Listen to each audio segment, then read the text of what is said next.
Los registros muestran que Seville llamó al 911 para reportar que su hija no respiraba. Misty fue trasladada en helicóptero a UNC Chapel Hill y murió unos días después.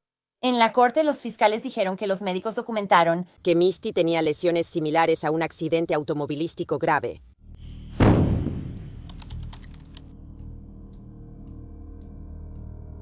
Misty Lou de la Torre nació el 31 de mayo de 2022 en el condado de Moore, Carolina del Norte, hija de Alina de la Torre y Gabriel Seville. Misty era una niña feliz y decidida y adoraba a su hermana mayor.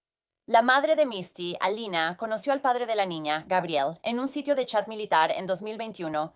Gabriel estaba en el ejército en Fort Liberty, Carolina del Norte, y Alina se preparaba para unirse a las Fuerzas Armadas. Pero poco después de conocer a Gabriel, esos planes cambiaron por completo cuando quedó embarazada de Misty. Después de esto, Gabriel cuestionó la paternidad de la niña. Cuando Misty nació antes de tiempo en mayo de 2022, Gabriel se hizo una prueba de ADN. Cuando llegaron los resultados y confirmaron que él sí era su papá, Gabriel le entregó a Alina los papeles de custodia. Esto fue alrededor de agosto de 2022, y en ese momento, Alina y sus hijas ya vivían en California, mientras que Gabriel todavía estaba destinado en Fort Liberty. Mientras los tribunales determinaban una solución más permanente para la custodia de Misty, a Gabriel se le permitirían visitas con su hija. El 7 de febrero de 2022, un juez dio la custodia principal de la niña al padre, y ambos padres compartirían la custodia cada 6 meses. Durante esta audiencia de custodia, la madre de Misty incluso le suplicó al juez que no le otorgara la custodia de su hija. La última vez que volvió a casa de Alina, en diciembre de 2022, la madre notó moretones en el rostro de su hija. Alina llevó a la niña con su pediatra, quien consideró las marcas muy sospechosas. Sin embargo, el juez en el caso de custodia parecía estar más preocupado por los beneficios que el ejército podría ofrecerle a la pequeña Misty mientras estuviera bajo el cuidado de su padre. Como dije, en este momento, Gabriel vivía en la base militar de Fort Liberty en Carolina del Norte, y ahora estaba casado con otra mujer y vivía con ella. Ellos tenían un hijo juntos que tenía una edad similar a la de Misty. Esta mujer también tenía un hijo de 8 años de una relación anterior que vivía en la casa. Ahora, solo 3 días después de que el padre de Misty, Gabriel, obtuviera la custodia de ella. El 10 de febrero llamó al 911 porque la bebé de 8 meses vomitó y quedó inconsciente. Al llegar los servicios de emergencia, Misty fue trasladada de urgencia a un hospital en Fayetteville. Debido a la gravedad de su lesión, fue trasladada en helicóptero al Hospital de la Universidad de Carolina del Norte en Chapel Hill, donde murió unos días después, el 13 de febrero de 2023. Una autopsia reveló que Misty murió por golpes en la cabeza y cuello. La bebé de 8 meses, positiva a COVID-19 al morir, tenía lesiones cerebrales y oculares. El forense reportó que sus ojos estaban llenos de sangre. También presentaba abrasiones y contusiones en barbilla, párpado y mejilla. El trauma en el cuerpo de la pequeña Misty era comparable al que se recibiría en un accidente automovilístico a alta velocidad. Las hemorragias en cerebro, ojos, cuello y columna tenían entre horas y días de antigüedad. La muerte de Misty se determinó como un homicidio. Por el informe del forense, Servicios Sociales investigó la muerte de Misty en abril de 2023. Después, sacaron a su padre Gabriel de su casa en Fort Liberty por la seguridad de su hija de 6 meses y su hijastro de 8 meses. Él fue retirado del hogar, y los niños no fueron retirados de la custodia de los padres, porque se dice que su esposa no estaba en casa en el momento en que se llamó al 911 por Misty. Ahora, según Gabriel, él no había hecho absolutamente nada para causarle daño a su hija. Él afirmó que la pequeña simplemente no se había sentido bien ese día y que había vomitado. Cuando ocurrió, él le dio palmadas en la espalda para despejar las vías respiratorias y ella quedó inconsciente. La cuestión es que, según el médico forense, Misty había muerto por lesiones que estaban altamente asociadas con el traumatismo craneal por abuso en bebés. Ella estaba sola en casa con su papá cuando ocurrieron las lesiones. Durante más de un año, la familia de Misty luchó para que hubiera un arresto por su muerte. La abuela de Misty, quien le dio su nombre, Misty Bray, dijo que su nieta era tan inocente y aún no tenía su primer diente al morir. Ella continuó diciendo, solo quiero justicia. Alguien tiene que ser responsable. Es repugnante, tenía 8 meses. ¿Cómo pueden herir así a un bebé? Misty Bray, abuela materna, recuerda a su nieta como una niña decidida. Ella nació como 3 meses prematura, así que salió pequeñita pero fuerte, así la llamábamos. Ella luchó desde el inicio. Ahora ella seguirá luchando por ella. Mi hija y yo tenemos que hacerlo, tenemos que alzar la voz. Esperamos todos los días una llamada y nunca llega. Alina de la Torre es la madre del bebé que reside en California. Mi hogar no es igual sin ella. Siento que no importa cuánto lo intente. No está completo. En mayo de 2024, el padre de Misty, Gabriel, fue arrestado y acusado en relación con su muerte. Fue acusado de asesinato no premeditado, homicidio involuntario y violencia doméstica. Sin embargo, el cargo de violencia doméstica no estaba relacionado con Misty. Estaba vinculado a otro familiar de Gabriel. Los familiares de Misty dijeron que esto estaba relacionado con su hijastro de 8 años, quien afirmó que Gabriel lo golpeó varias veces con su cinturón militar. Tras abrir la investigación de servicios infantiles por la muerte de Misty, se halló que la otra hija de Gabriel, de 6 meses, tenía fracturas en las costillas. Gabriel irá a juicio por sus cargos en enero de 2025, durante el cual su defensa argumentará que su cliente nunca hizo nada para causar ninguna de las lesiones que sufrió Misty. Afirmaron que muchas de esas lesiones se debieron a la intervención médica necesaria para intentar salvarle la vida. También afirmaron que, dado que se descubrió que la niña estaba enferma de COVID-19, esto pudo haber sido un factor en su muerte.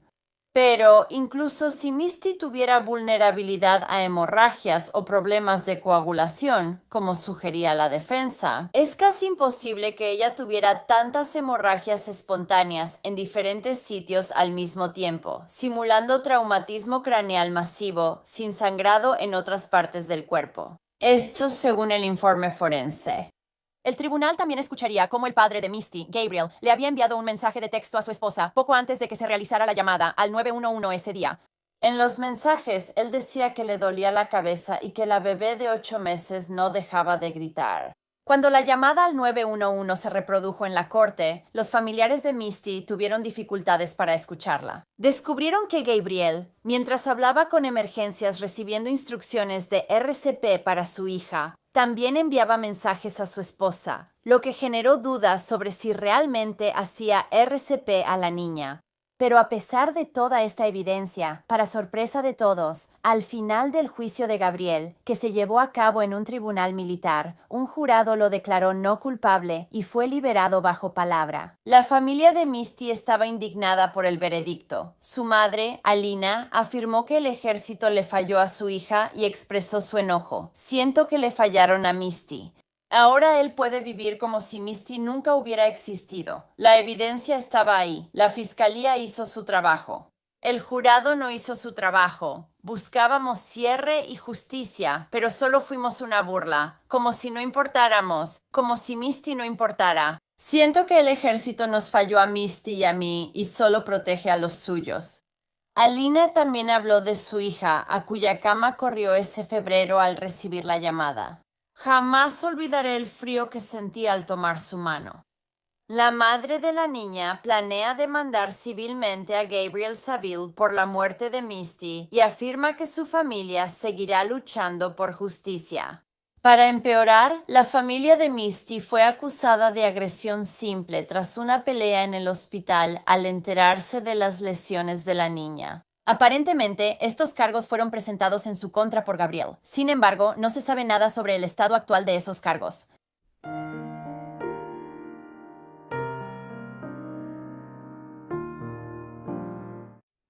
Gracias por escuchar la historia de Misty. Es triste que su padre no haya sido responsabilizado por su muerte, cuando ella tenía tantas lesiones. Últimamente escucho más historias donde quienes cometen terribles crímenes contra niños no son responsabilizados. Y es increíble. ¿Qué opinas de esto?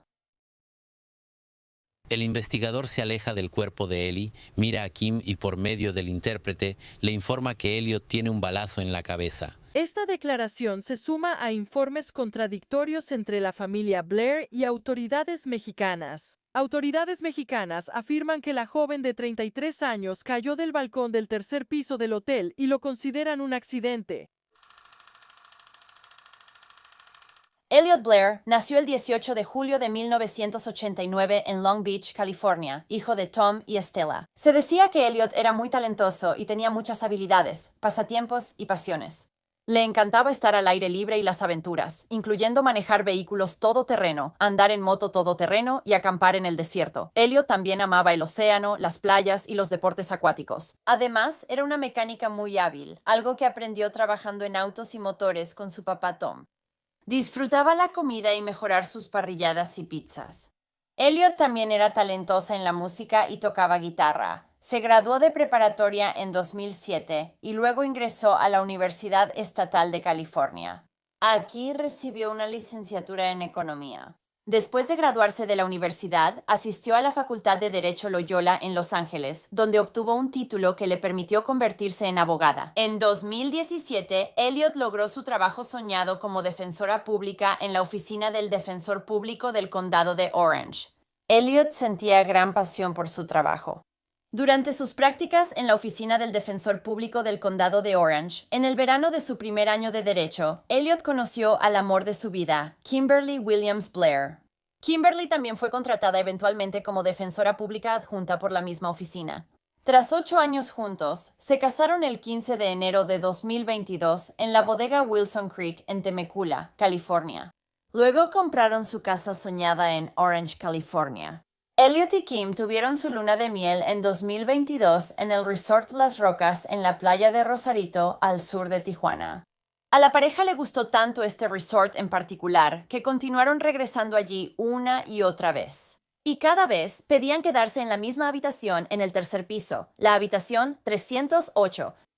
Así que cuando llegó el momento de celebrar el primer aniversario de bodas de Kim y Elliot, decidieron que nuevamente querían regresar a su destino favorito en México. Como la pareja se había hospedado en la misma habitación al menos 4 veces antes de esta visita, estaban muy familiarizados con la distribución del hotel y también conocían a algunos de los empleados y animadores que trabajaban allí. La pareja celebró su primer aniversario con selfies en la alberca al atardecer. Fue cerca de las 4:50 p.m. el 13 de enero. Después, la pareja fue en auto a cenar a Villa Ortegas, donde Elliot se dio el gusto de pedir langosta y tomó una bebida. Al terminar de comer, Kim y Elliot fueron a bailar a Splash Baja, un bar-restaurante con banda en vivo, cerca de las 7 p.m. Tras unas horas en Splash Baja, Elliot y su esposa volvieron al auto. Fue como a las 10:30 p.m. Luego fueron a una pizzería cerca del resort. Elliot, de 33 años, conocía al dueño y habló con empleados del lugar. Tras comprar pizza cerca de las 11 p.m., la pareja fue a Las Rocas a escuchar karaoke y terminó quedándose unos 45 minutos.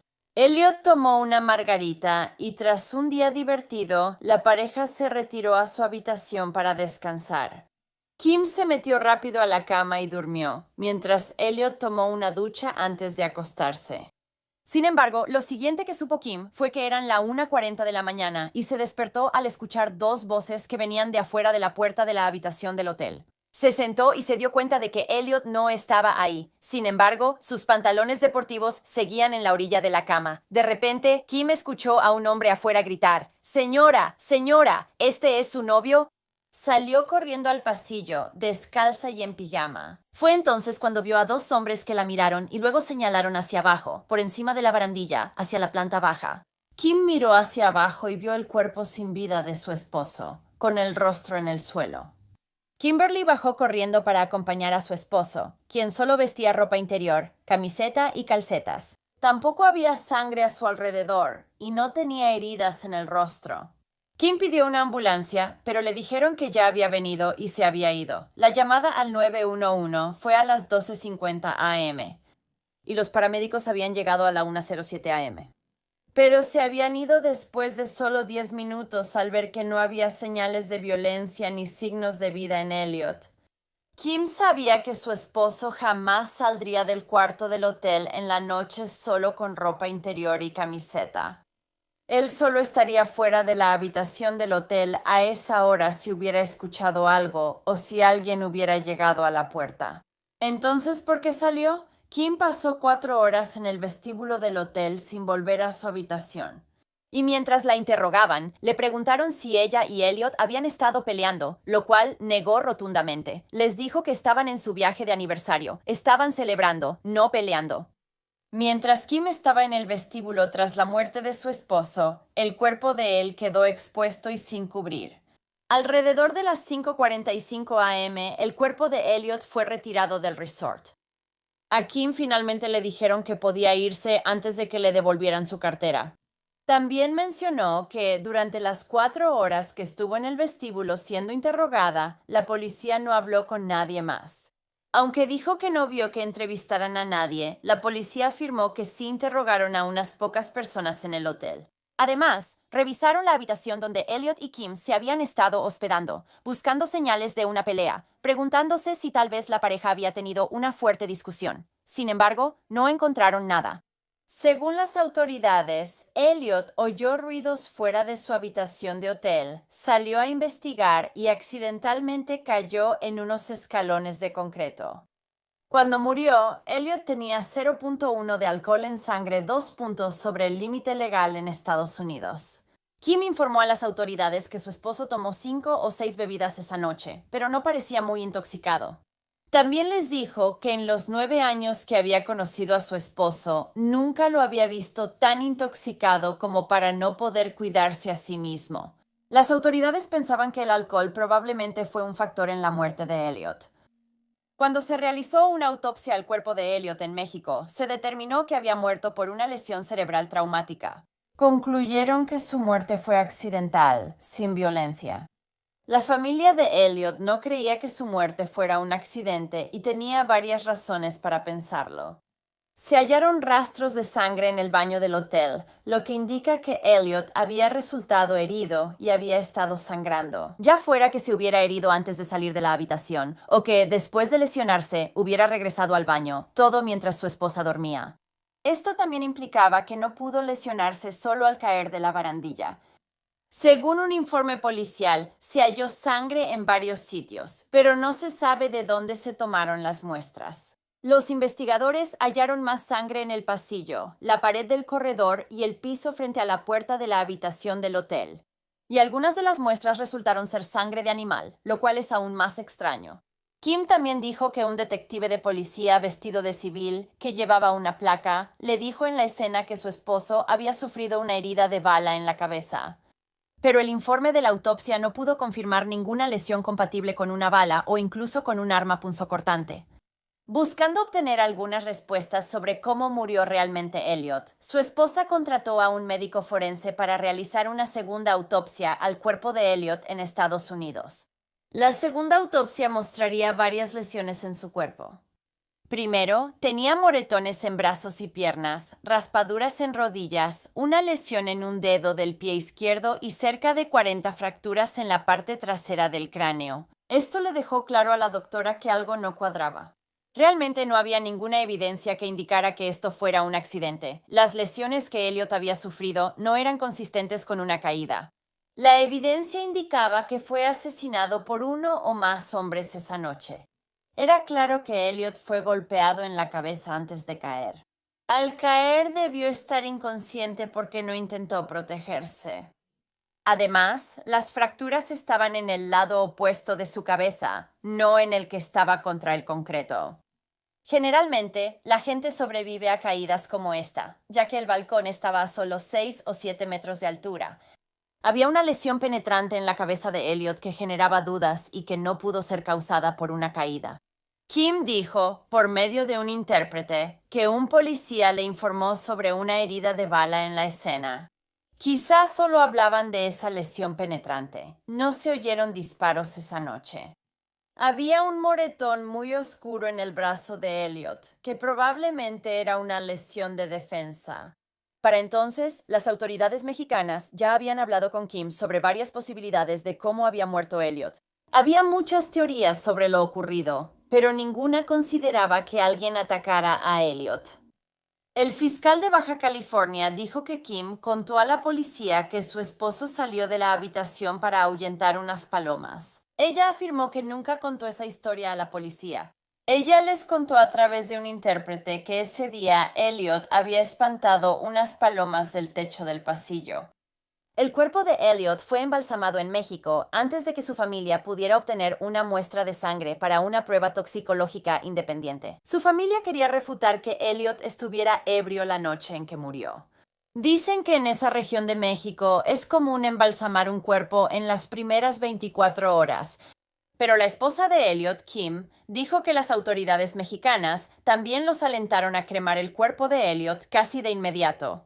La viuda de Elliot Blair, de 33 años, ahora dice que un detective en la escena de la muerte le dijo que Elliot Blair había recibido un disparo en la cabeza. Ahora, eso es totalmente contrario a lo que las autoridades mexicanas le habían estado diciendo al público y básicamente esto es lo que el portavoz de la familia dice que les preocupa y lo que sucedió más recientemente.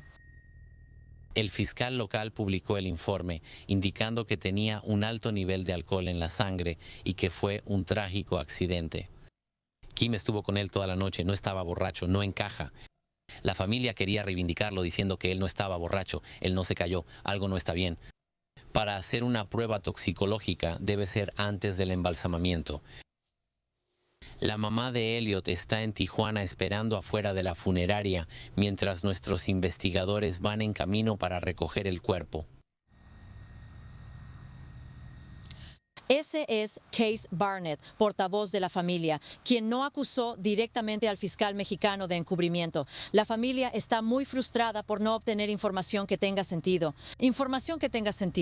Por ejemplo, ¿por qué Elliot saldría de la habitación del hotel solo con una camiseta, boxers y calcetas? ¿Y cómo es siquiera posible que haya terminado baleado o cayéndose por encima de los barandales hasta el piso? Estas son otras preguntas sin respuesta. La ambulancia ya vino y se fue. Él está muerto. La policía viene. Está en el suelo boca abajo. Parece que intentaron maniobras, pero no recibió atención médica. Esto fue durante la noche, despertándola de un sueño profundo.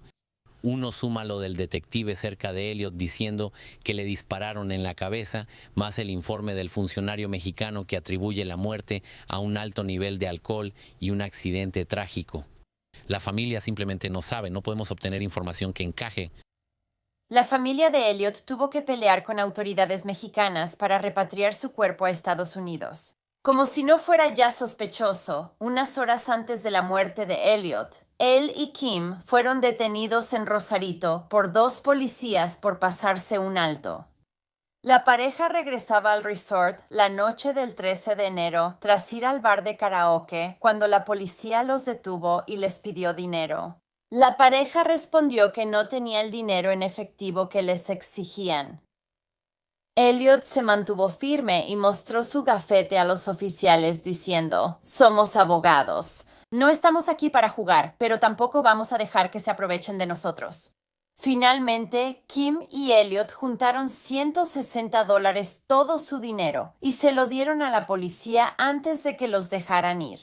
En esa parada, un oficial preguntó a la pareja en qué hotel estaban. Menos de 2 horas después, Elliot murió.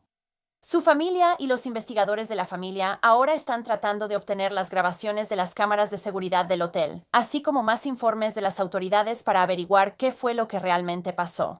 Quieren que se investigue la supuesta extorsión policial y que se descarte como posible causa de la caída de Elliot el 14 de enero desde el balcón del 3er piso.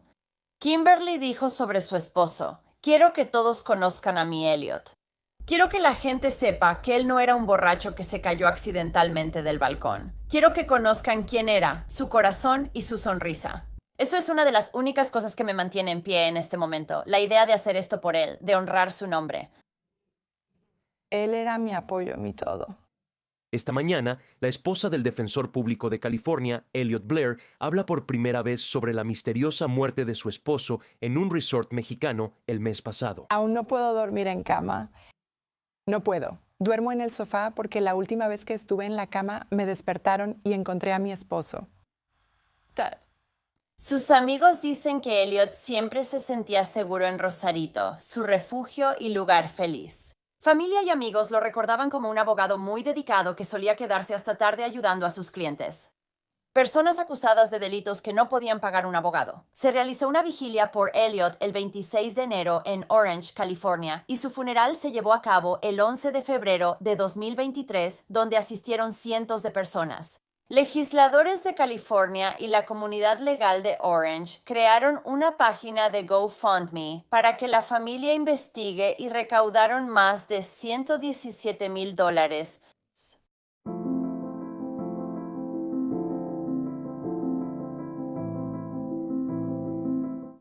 Lo que más me confunde en este caso es la sangre que los detectives encontraron en el baño. Había sangre de animal mezclada con la de Elliot. Y si él hubiera salido y luego regresado sangrando, ¿no habría despertado a Kim? Claramente no murió como resultado de la caída. Nada de eso tiene sentido ni encaja. No dudo que su muerte estuvo relacionada con el hostigamiento policial ocurrido más temprano esa noche. Pero lo que realmente le pasó a Elliot puede que nunca lo sepamos. La madre de Anna Kojikari estuvo en la corte cuando su hija se declaró no culpable de no denunciar ante las autoridades la desaparición de su menor. Christopher Palmiter, padrastro de Madalina, enfrenta el mismo cargo y se declaró no culpable. Los abogados defensores dicen que él no sabe dónde está Madalina y cree que Diana se la entregó a alguien.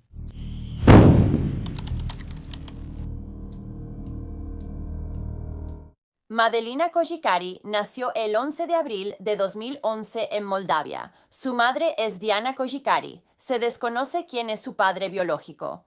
Madalina era tranquila, tímida, dulce, inteligente y le encantaba montar a caballo. Además, era una excelente estudiante y asistía a la escuela secundaria Bailey en Cornelius, Carolina del Norte. Su madre, Diana Kojikari, era traductora y venía de una familia de músicos famosa. En 2008, Diana creó un perfil de citas en Global Ladies. Ahí conoció a Christopher Palmiter, 22 años mayor que ella. Habían intercambiado correos 1 o 2 años antes de que Christopher viajara a Moldavia para conocer a Diana. Todo salió bien en el primer viaje, sobre todo en cenas y paseos. Después, Christopher volvió y le entregó a Diana un anillo de promesa. La pareja perdió contacto por años hasta que Diana buscó de nuevo a Christopher. Aunque Diana contó que estaba embarazada de un hombre local que la rechazó, ella y Christopher reavivaron su romance por correo electrónico. Esto llevó a Diana a viajar a Estados Unidos con Madalina en diciembre de 2015 y solo un mes después, ella y Christopher se casaron. La pareja y Madalina vivían en una bonita casa en Cornelius, Carolina del Norte, en un vecindario acomodado. La familia mantuvo su estilo de vida por el trabajo bien pagado de Christopher como diseñador en una empresa de ingeniería. Los vecinos dijeron que en los años que vivieron ahí, casi no veían a Diana afuera. Siempre que Madalina salía a jugar, andar en bicicleta o pedir dulces en Halloween, Christopher la acompañaba. La relación entre Diana Kojikari, madre de Madalina, de 39 años, y su esposo Christopher Palmiter, de 62, era inusual. Christopher nunca se había casado ni tenido una relación seria desde la universidad. Además, Diana no era cariñosa. Ella dejaba que Christopher la besara en la mejilla antes de dormir y en ocasiones especiales en los labios. Nunca fueron íntimos físicamente, y en 2018, Diana dejó de dormir en la misma habitación que su esposo por completo. Había una gran diferencia en las creencias espirituales de los padres de Madalina. Diana era seguidora de Kundalini, una creencia de la nueva era que combina el despertar espiritual con prácticas de yoga. Las seguidoras creen en una energía divina femenina que puede despertarse con la práctica tántrica y llevar a la liberación espiritual. Diana siguió con Kundalini incluso después de que su líder en Estados Unidos, Yogi Bhusin, fuera expuesto como fraude y depredador. Christopher, en cambio, era muy conservador y tenía valores cristianos. Por sus prácticas espirituales, la madre de Madelina pasaba menos tiempo con ella, aunque Diana también le enseñó algunos cantos kundalini. Cristóbal contó que Diana explicó que dedicaba más tiempo a sus creencias y menos a su hija porque luchaba constantemente contra demonios. En 2021, Diana se desvelaba haciendo cantos y oraciones. Ella cantaba cada vez más rápido, diciendo que así sentía más conexión en la oración, como puntos espirituales en su mente. En 2022, los cantos nocturnos de Diana eran tan ruidosos que Christopher tenía problemas para dormir. Él afirmaba que a veces sonaba como si estuviera gritando a todo pulmón. Una vez, Diana incluso les hizo un ritual a Christopher y a Madalina. Durante este ritual, hizo que tanto su esposo como su hija se sentaran en sillas mientras ella agitaba un cuchillo sobre sus cabezas, diciendo que estaba cortando los hilos que los demonios encima de ellos habían atado a sus cabezas. Además, Diana tenía la costumbre de quemar cosas en la fogata del patio trasero, incluyendo cosas que no deberían quemarse, como tazas térmicas de acero inoxidable, cajas de arena para gatos y percheros de metal. Madalina, de 11 años, no tenía una vida familiar normal. Las creencias extrañas de su madre tenían relación con la desaparición de la niña de 11 años. La última vez que alguien ajeno a su familia vio a Madalina fue el 21 de noviembre de 2022 a las 4:59 p.m. Al bajar del autobús escolar cerca de su casa en Victoria Bay Drive, a unas millas de su escuela. 2 semanas después de la última vez que vieron a Madalina, el 12 de diciembre de 2022, una consejera escolar fue a su casa y preguntó por ella. Previamente, la escuela envió varios correos y dejó 5 mensajes de voz a Diana sobre el paradero de Madalina. Sin embargo, cuando la consejera llegó a la casa, nadie respondió la puerta y en su lugar tuvo que dejar un paquete por ausentismo escolar en la entrada. En el paquete se indicaba que se esperaba que Diana, junto con su hija Madalina, acudieran a la escuela el 14 de diciembre para hablar sobre las numerosas ausencias de Madalina.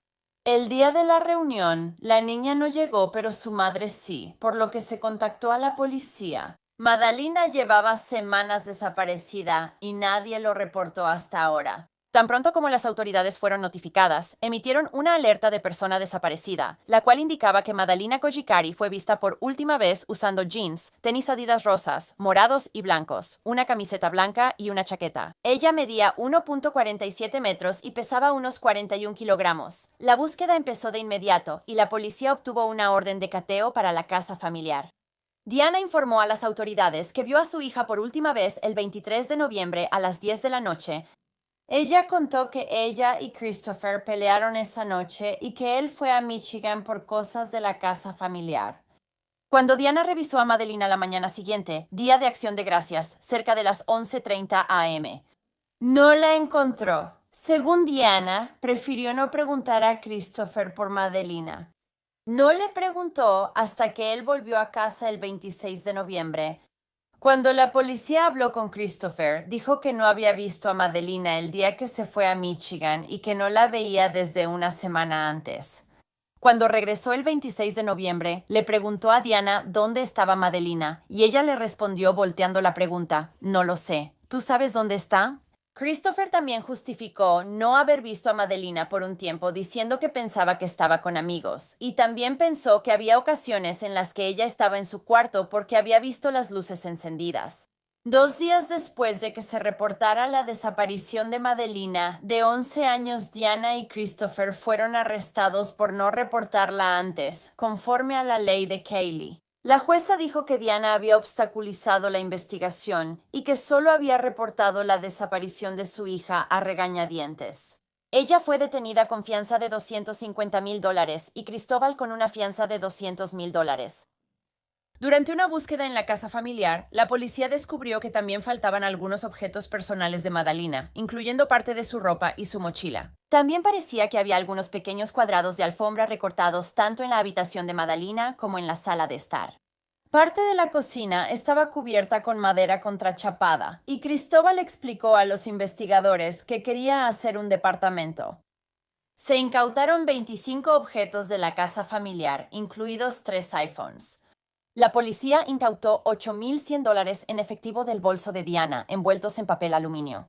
Al registrar su auto, hallaron los pasaportes de Madalina y Diana y una tarjeta de débito moldava.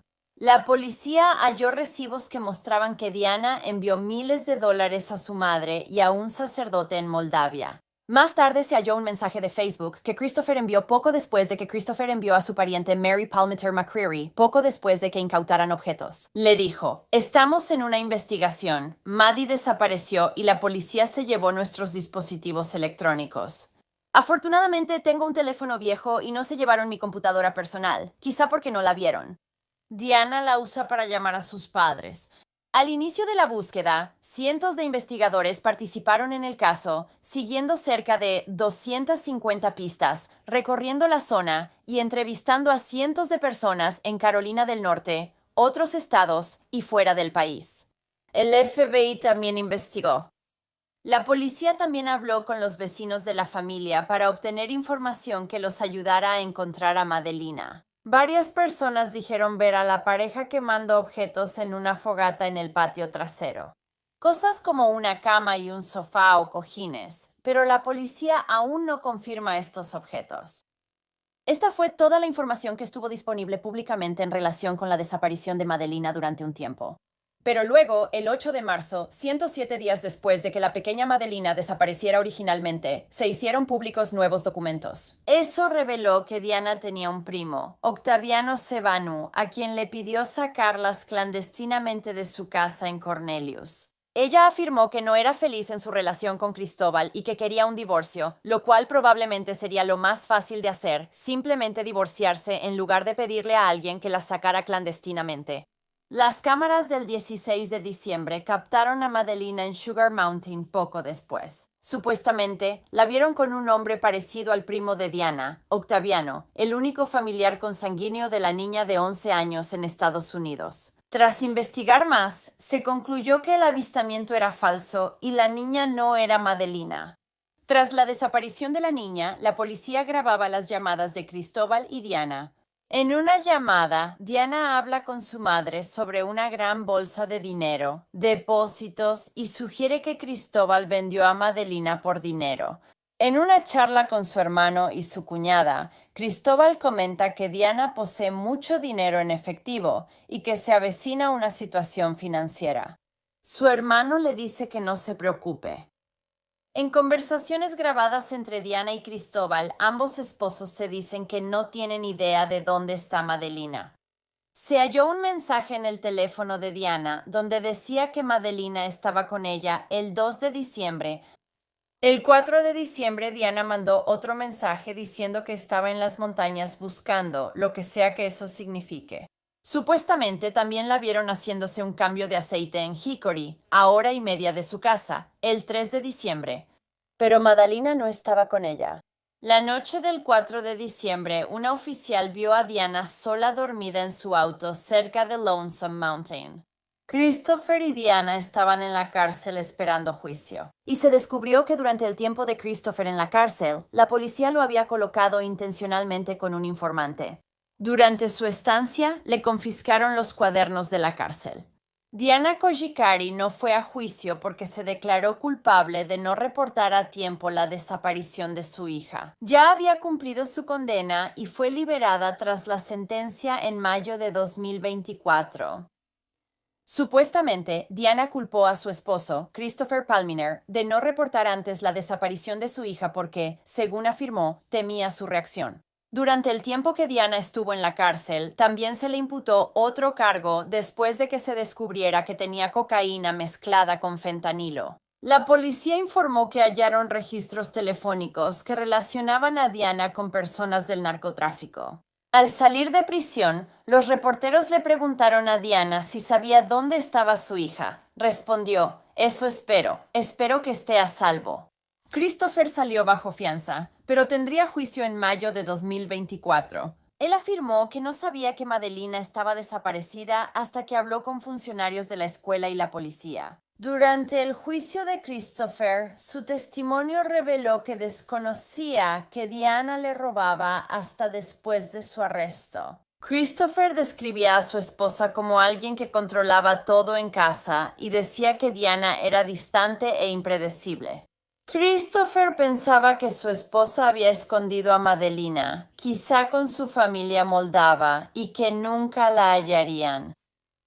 Según él, Diana había insistido en que él hiciera el viaje no planeado a Michigan el 23 de noviembre. Diana le había indicado que recogiera ropa y otras cosas que se habían guardado en Michigan para Madelina. Antes de irse a Michigan, Christopher dijo que no vio a Madelina y que Diana le comentó que estaba dormida. Ahora, normalmente, Christopher no veía mucho a Madelina de todos modos, porque no llegaba a casa del trabajo hasta alrededor de las 7:30 p.m. Luego se iba a las 6:30 de la mañana, antes de que Diana y Madelina despertaran. La noche antes de irse a Michigan, Christopher contó que el 22 de noviembre él y Diana pelearon. Fue una gran discusión por una taza de café porque tenía un copo de nieve y Diana le dijo que no podía haber símbolos en su casa. Esta discusión hizo que Diana tirara la taza de café y los demás platos y tazas a la basura. Al regresar Christopher de su viaje el 26 de noviembre, Diana lo mandó de inmediato a la tienda por comida para sus 10 a 15 gatos. Al volver de la tienda, notó que el escritorio de Madelina estaba en otra posición. El padrastro de Madelina declaró que la niña de 11 años solía brincar seguido sobre un colchón nido bajo su cama. Al volver de su viaje, ya no la oyó saltar en la cama y el colchón nido estaba en el porche trasero con toda la tela quemada. Luego, Christopher cortó el metal del armazón en el garaje y lo desechó. Christopher contó que halló objetos quemados en su casa mientras él no estaba, incluyendo fotos de Madelina. Diana seguía inventando excusas. Decía que Madalina estaba enferma y dejaba flones en la cocina. Él no vio a Madalina en todo el fin de semana. La semana siguiente, Christopher trabajó diario y llegaba tarde. Una noche quiso darle pizza a Madalina, pero Diana lo detuvo. Aunque Christopher a veces trabajaba desde casa, la semana siguiente fue diario a la oficina cerca de Greensboro. Esto era porque el internet en su casa no funcionaba bien y Christopher dijo que Diana antes lo había desconectado.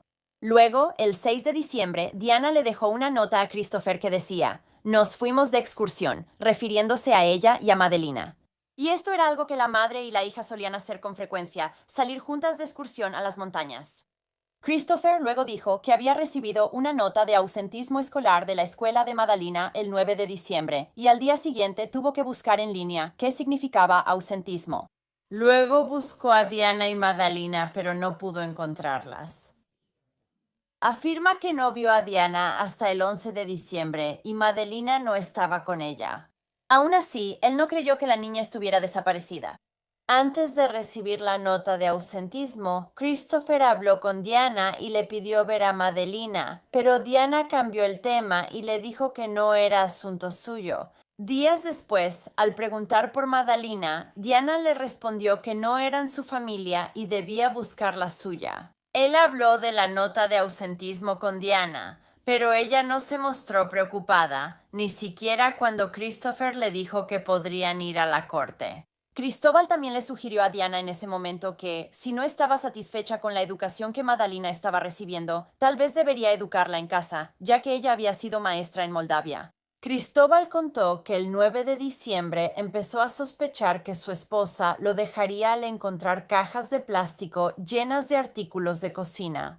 Al revisar la casa, Cristóbal notó que quitaron la alfombra del cuarto de Diana y solo quedó el acolchonado. Él no sabía qué pensar. También hubo una llamada grabada entre Cristóbal y Diana, donde ella habló entre marzo y abril de 2022. Al sentir que su familia estaba en peligro, ella pidió a Cristóbal que protegiera a su familia y llevara a Madalina y a ella a Michigan. Le pidió que la ocultara a ella y a su hija de entidades rusas que creía la seguían. Cristóbal y Diana visitaron a la familia de Cristóbal en Michigan para preparar un lugar donde Madalina y Diana pudieran esconderse hasta que Diana creyera que las cosas se habían calmado con los rusos. La familia de Cristóbal había aceptado ayudarlas. Sin embargo, Diana rechazó el arreglo y acusó a la hermana de Cristóbal de grabarlas. Esto luego causó muchos problemas entre Cristóbal y Diana. Diana también estaba paranoica y creía que la escuela pública de Madalina quería traficar con ella. Se dice que Diana creía que no solo los rusos la rastreaban por su celular, sino también Michael Jackson. Sí, ese Michael Jackson en 2022. En el juicio de Christopher también se mencionó que Diana, madre de Madalina, tuvo problemas porque él la nombró tutora legal en algunas inversiones. Ella temía que eso significara que alguien pudiera tomar control sobre ella. Las discusiones sobre la inversión eran frecuentes y Diana acusó a Christopher de vender el alma de Diana al diablo por ello. Christopher eliminó el nombre de su esposa de las inversiones, perdiendo unos $50,000. Al final del juicio, Christopher fue declarado culpable y fue sentenciado a 30 meses de libertad vigilada. Solo unos días después de que terminó el juicio, él solicitó el divorcio de Diana. Ahora, la abuela materna de Madalina cree que Christopher había estado drogando a Madalina y a Diana. Cuando Diana se durmió por las drogas, Christopher sacó a Madalina y la vendió por $5 millones. Diana supuestamente le había dicho a su madre que Christopher las drogaba desde hace tiempo, aunque no hay pruebas.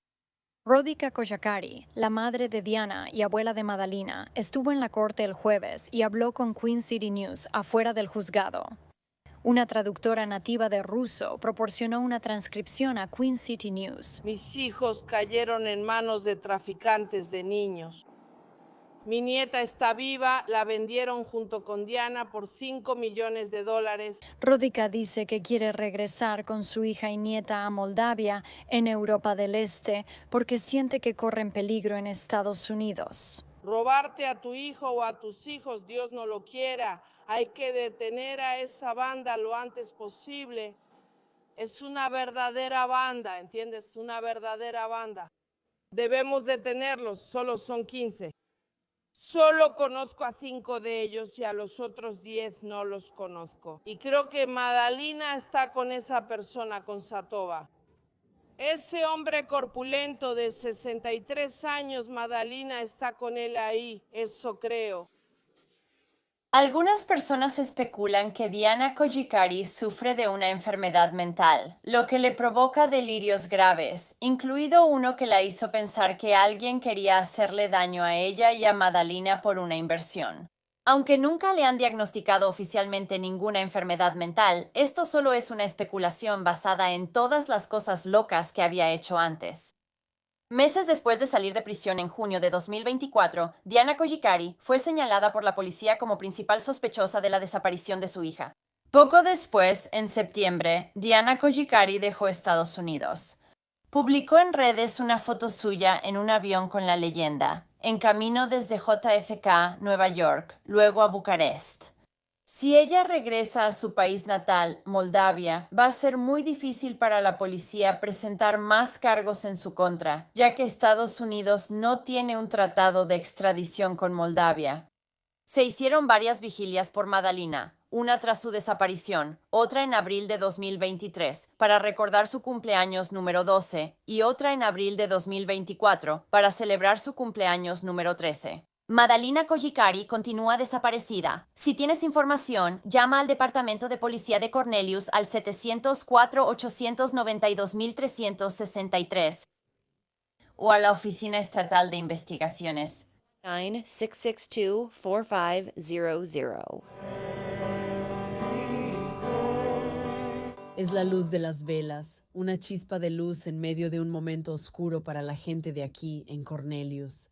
Han pasado semanas desde la última vez que se vio a Madalina Kojikári, de 11 años, y hace apenas unos días, la policía dice que sus padres reportaron su desaparición por primera vez. Ahora los miembros de la comunidad suplican por paz y consuelo. Tenemos que amarnos unos a otros, orar por el mundo. Simplemente la muestra de amor y oraciones que todos quieren ser parte de esto realmente nos ha conmovido aún más y ojalá eso ayude a que los padres se abran. El video de vigilancia del autobús escolar es la última vez confirmada que se vio a Madalina. Amigos de la infancia aún recuerdan su gran personalidad. Qué llena de vida era tan alegre. her and Cameron hit it off. ¿Fue en segundo grado? Con la madre y el padrastro enfrentando cargos relacionados con la desaparición de Madalina, los vecinos temen lo peor. Cuando suceden situaciones como esta, ya sabes, surgen un par de interrogantes. Y creo que mi mayor miedo es... Ya sabes, no quiero decir que vuelva a pasar porque no quiero atraer esa energía, pero simplemente es inquietante. Es una realidad perturbadora que algo así pueda suceder en nuestro vecindario. Sigo rezando por un buen resultado. Rezamos y tenemos esperanza. Rezando para que esto tenga un buen final. Gracias por escuchar la historia de Madalina. Sin más pruebas, es difícil decir qué le pasó a la niña de 11 años. Sin embargo, creo que su madre, quien claramente tenía algunos problemas de salud mental, probablemente mató a Madalina debido a alguna paranoia o algún ritual de limpieza espiritual. O la escondió en las montañas con familiares. Si así fuera, ¿por qué Diana dejó Estados Unidos? Por eso me inclino más a pensar que Diana mató a su hija. ¿Tú qué opinas? ¿Qué le ocurrió a Lisa ese día? Puede que nunca sepamos la verdad, pero más de 2 años después de su muerte hay aún más preguntas. Preguntas inquietantes sobre el crimen y el castigo.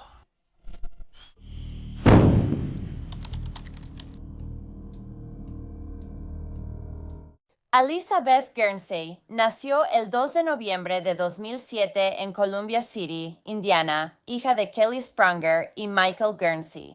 La madre de Alisa la llamaba Betty Pretty y compartían cumpleaños. También le decían Bebé Libélula. Alisa, una niña dulce y juguetona que amaba acurrucarse, era adorada por sus 2 hermanos mayores, Lily y Noah. Tras el primer cumpleaños de Alisa, su padre Michael, de 39 años, falleció en un accidente automovilístico en la Interestatal 69 Sur, en el condado de DeKalb. La madre de Alisa, Kelly, cayó en una espiral tras perder a su pareja y al padre de su hija. Además de la muerte de Michael, ahora era madre soltera de 3 hijos.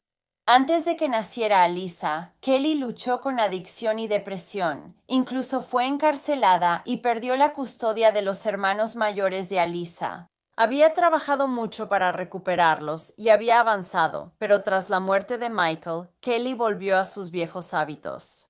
Pronto, los servicios de protección infantil intervinieron para quitarle la custodia de Alisa y sus hermanos a su madre. Para evitar que sus hijos fueran a un hogar de acogida, Kelly acordó con los servicios de protección infantil que quedaran al cuidado de su prima, Christy Schaefer, y su esposo Matthew.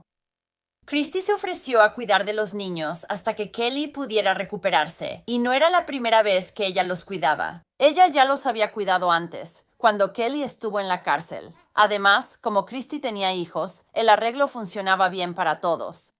El 9 de diciembre de 2008, Alisa y sus hermanos fueron colocados con Christy y Matt en su casa ubicada en 315 West Pine Street, Topeka, Indiana.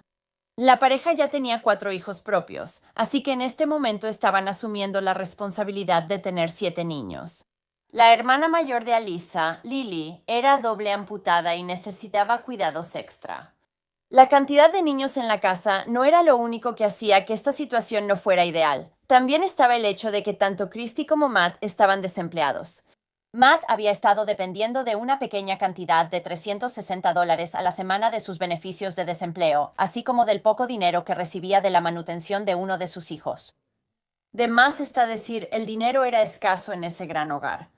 La madre de Kelly, Beth, ya había informado a su hija y a Protección Infantil que aceptaría a Lisa y sus hermanos en casa. Por alguna razón, decidieron que la casa de Christy sería lo mejor para ellos. Al principio, se pensaba que Alisa y sus hermanos solo estarían con Christy por poco tiempo.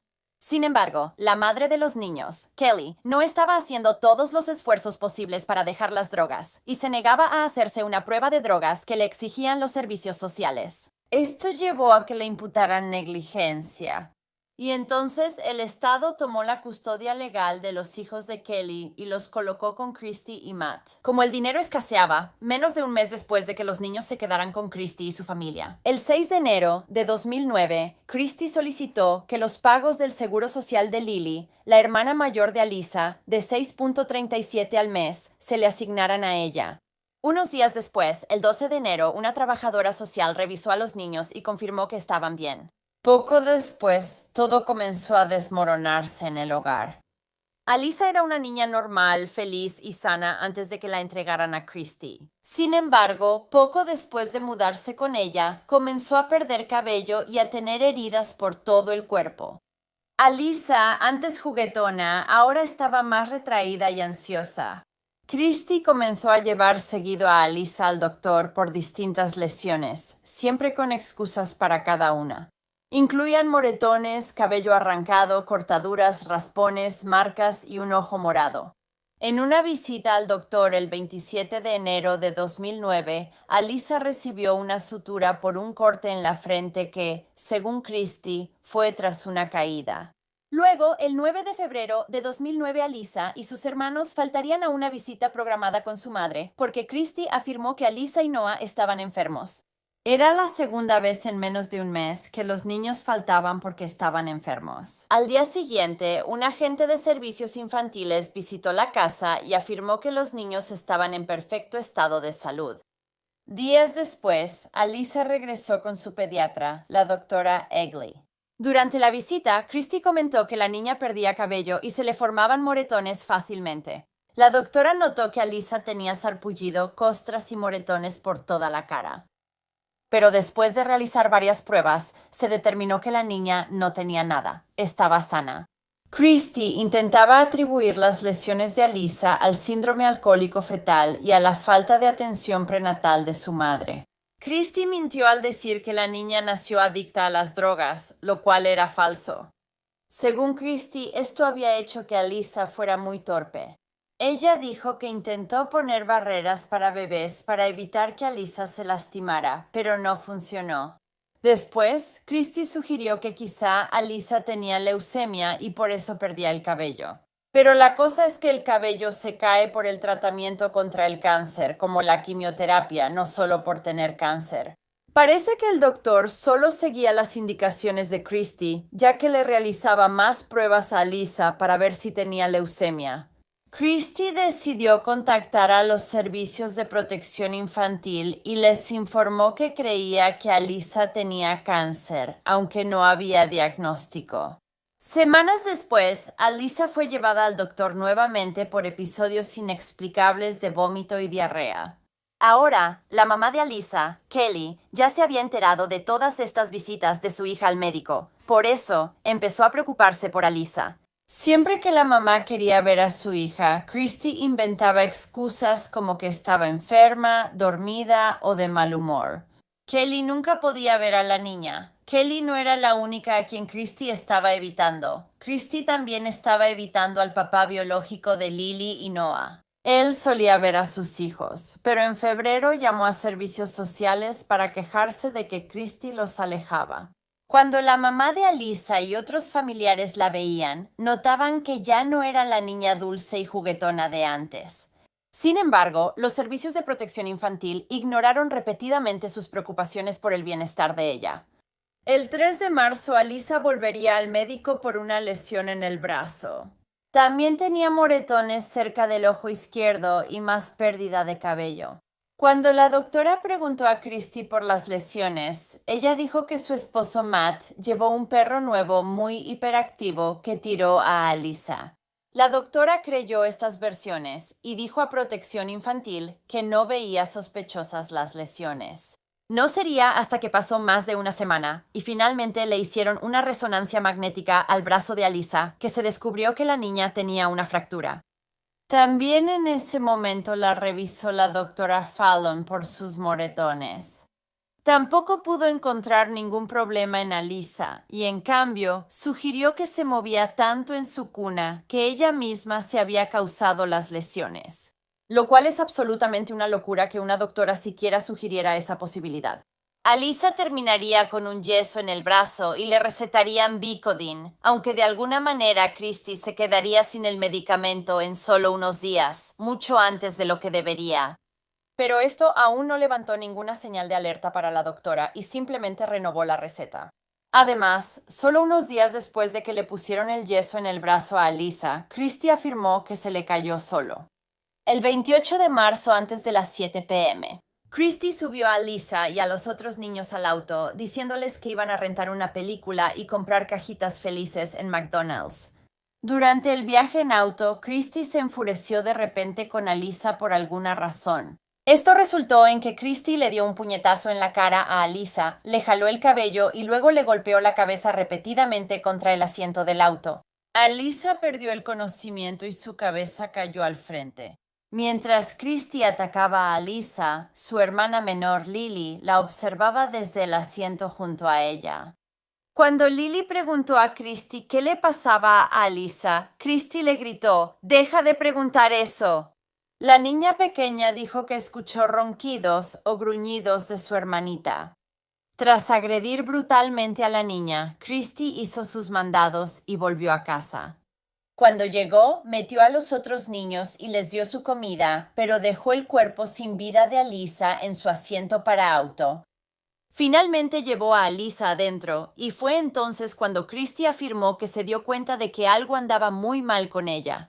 En ese momento, Christy llamó a su hermano Nate, paramédico. Al llegar, Nate notó que Alisa, de 15 meses, estaba fría al tacto y no tenía pulso, así que de inmediato contactó al 911. La pequeña fue llevada de urgencia al hospital, donde los médicos intentaron desesperadamente salvarle la vida. Pero para Alisa sería tarde. Fue declarada muerta el 28 de marzo de 2009 a las 9:54 p.m.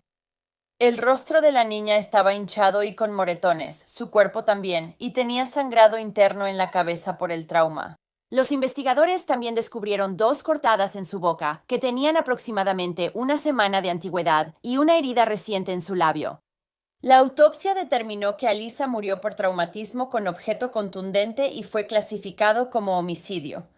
Según un informe del Departamento de Servicios para Niños de Indiana, el golpe fatal que mató a Alisa fue el de un adulto que le dio un puñetazo en la boca con toda su fuerza. La autopsia también reveló que el único medicamento que había en el torrente sanguíneo de la niña era Narcan, ya que fue administrado por los socorristas como medida de precaución. El Vicodin recetado a Alisa por su brazo roto no le fue administrado. A pesar de estos hallazgos, la cuidadora de Alisa, Christy, nunca fue acusada de asesinato.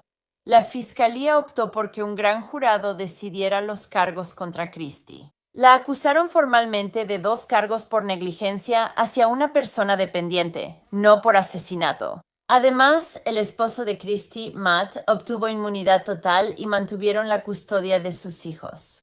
¿Por qué se usó un gran jurado y no presentaste la acusación directamente? Fue un caso muy controvertido. El fiscal Jeff Weibel rechazó la entrevista.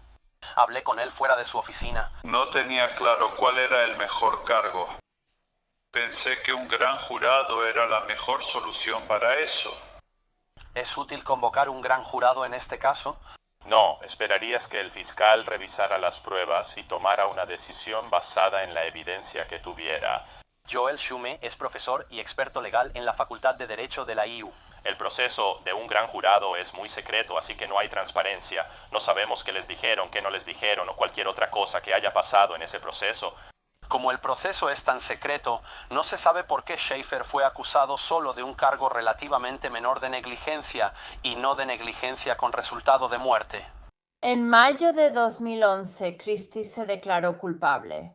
Aunque podía recibir hasta 20 años de prisión, el juez Scott Vanderbeck le dio solo 10, de los cuales 6 fueron suspendidos. Como si esa sentencia no fuera lo suficientemente leve, solo unos meses después, por alguna razón, el juez Vanderbeck decidió reducirla aún más. Y Christy solo terminaría pasando 77 días tras las rejas por matar a un niño. No solo el juez no vio la gravedad de lo que Christy le hizo a Alisa, sino que también tuvo la audacia de decirle a la madre biológica de Alisa, en el juicio de Christy, que ella tiene la responsabilidad de esto. El tribunal también recibió más de 100 cartas de la familia y amigos de Christie, contando lo buena persona que era y pidiendo indulgencia. La impunidad de Christie indignó a muchos y se organizaron varias protestas exigiendo justicia para Alyssa. Desafortunadamente, ese día no ha llegado aún. Christie iba a pasar menos tiempo en la cárcel que el tiempo que tuvo a Alyssa bajo su custodia antes de su muerte, que fueron 110 días. Ahora, la razón de esta indulgencia hacia Christie probablemente sea por las personas que conoce. El padre de Christie, Cary Sprunger, vicepresidente del Farmer State Bank y ciudadano destacado, también conoce bien al juez Van der Beek, algo que el juez también admitió. El juez Van der Beek dijo sobre el padre de Christie: «Conozco al señor Sprunger, ha estado en algunas juntas directivas conmigo. Tiene buen corazón. Además, se decía que el padre de Christie era amigo del fiscal en este caso, Jeff Weibel, así como del doctor que había examinado a Alyssa varias veces en los meses previos a su muerte, el doctor John Egley». Así que aquí hay una clara corrupción. En 2013, Christie fue arrestada nuevamente. Esta vez fue por permitir que 2 hombres fabricaran metanfetamina en su casa, la casa que compartía con sus hijos. Esto violó su libertad condicional por la muerte de Alyssa, así que tuvo que cumplir los 6 años restantes de condena. Así que al final cumplió más tiempo en prisión por un cargo de drogas que por matar a una niña de 15 meses. Kelly Sprunger, madre biológica de Alyssa, demandó a Servicios de Protección Infantil por la muerte de su hija. Al final, resolvieron la demanda por $150,000 sin que Protección Infantil admitiera culpa. En el 8º aniversario de la muerte de Alyssa, se develaron un monumento de granito negro y una banca gris en el cementerio donde la pequeña fue enterrada junto a su padre.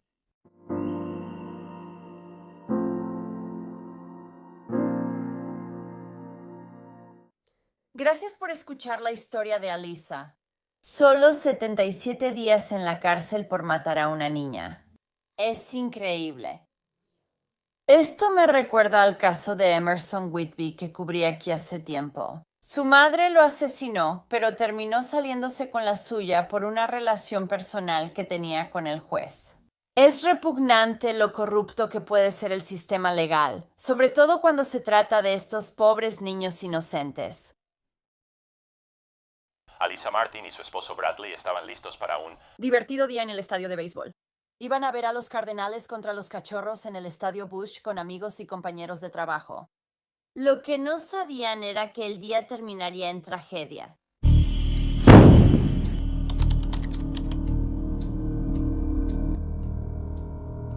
Hola, bienvenidos o bienvenidos de nuevo a Un Mundo Malvado. El caso de hoy es el de una mujer hermosa, llena de vida, de 27 años, que se casó con la persona equivocada. El caso de hoy menciona violencia doméstica.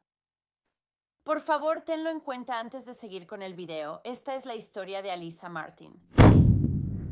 Alyssa, una joven de 27 años, alegraba el día de cualquiera solo al hablarle. Siempre era positiva y animaba a sus amigos hasta en sus peores días. En 2015, empezó a trabajar como guardia en el Centro Correccional Logan en Lincoln, Illinois, donde conoció a Bradley Jenkins, de 30 años. Bradley Jenkins, de Taylorville, Illinois, era teniente en el Centro Correccional desde 2010. La pareja salió un tiempo y se comprometió en octubre de 2018. La pareja siempre se veía muy feliz. Se iban de vacaciones, posaban para fotos en la playa. Nunca parecía haber problemas, pero dicen que cuando todo luce perfecto es cuando más cosas están mal, como si lo ocultaran. Después de un corto compromiso, los dos se casaron en Las Vegas el 22 de mayo de 2019, que fue solo unas semanas antes de lo que le iba a pasar a la pobre Alyssa. Ella era una novia hermosa y ambos lucían muy felices en las fotos de Facebook. Publicó fotos en redes sociales con hashtags cariñosos para su esposo. Una de sus fotos tenía la siguiente cita debajo. La semana pasada me casé con mi mejor amigo. Hashtag Las Vegas, hashtag mejor amigo, hashtag amor de mi vida. También estaba asumiendo la responsabilidad de 4 nuevos hijastros, ya que Bradley tenía 4 hijos de una relación anterior. Era una gran mamá para ellos, los trataba como propios y solía subir fotos juntos a redes sociales. Así que unas semanas después de su boda, el 2 de junio de 2019, Alyssa y Bradley fueron con algunos compañeros de trabajo al partido de los Cubs contra los Cardinals en el estadio Busch. La pareja bebía y discutía durante el partido, según sus compañeros. Al terminar el juego, la pelea empeoró. Mientras salían del estadio poco después de la medianoche, se dirigieron hacia el estacionamiento donde habían dejado su auto. Al llegar al 7º piso, donde estaba su auto, la pelea era tan intensa que Alyssa sacó su teléfono y empezó a grabar. Ella lo apunta hacia sí misma, luego hacia Bradley y grita, «Deja de golpearme», mientras él se le acerca. Poco después, se escucha cómo el teléfono cae. Luego se oye un grito y el sonido de un cuerpo golpeando algo duro. Alyssa cayó del borde del estacionamiento al pavimento de concreto. O la empujaron. La policía arribó a la escena a la 1:45 am, poco después de la llamada al 911.